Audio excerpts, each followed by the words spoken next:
If Blender is showing an unsupported graphics card or driver error, don't worry, because in this video I'm going to walk you through a few safe fixes that can help get Blender opening again. This is especially useful if Blender is refusing to launch, complaining about your GPU, or acting like your graphics driver is too old.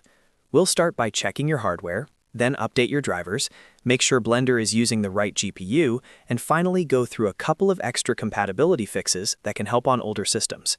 If this video helps, please hit like and subscribe for more easy tech tutorials. Alright, let's get into it. First, we need to identify exactly which graphics card you have installed. Right-click the Start button and open Device Manager. Inside Device Manager, expand Display Adapters, and you'll see your GPU model listed there.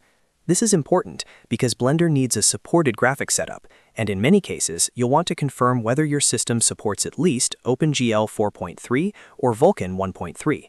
If you're not sure what your GPU can handle, checking the exact model first gives you a clear starting point before you make any changes. Once you know your GPU model, the next step is to update your graphics drivers.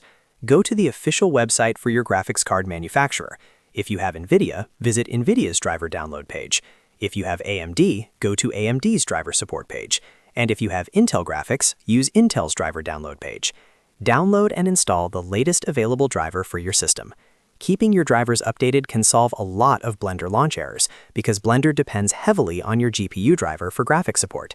After installing the new driver, restart your computer so the changes fully apply.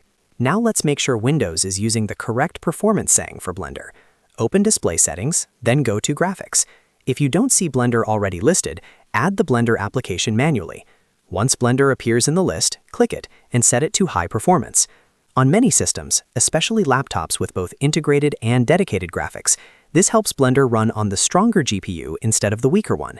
This is one of the quickest fixes you can try if Blender is opening with the wrong graphics device. If Blender is still not opening, there's another compatibility step you can try. Go to the Blender FTP link provided in the description and download the OpenGL32.dll file from the Blender Software OpenGL folder. After downloading it, paste that file into the main Blender installation folder. This can help because it provides a software-based version of OpenGL, which may allow Blender to launch on older hardware that struggles with modern GPU requirements.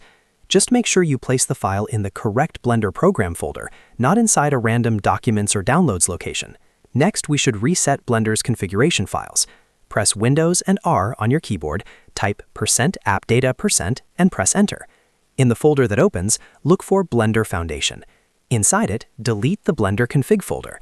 This is a very useful fix because sometimes Blender stores old settings or cached hardware information that causes it to misread your system and throw an unsupported graphics arrow.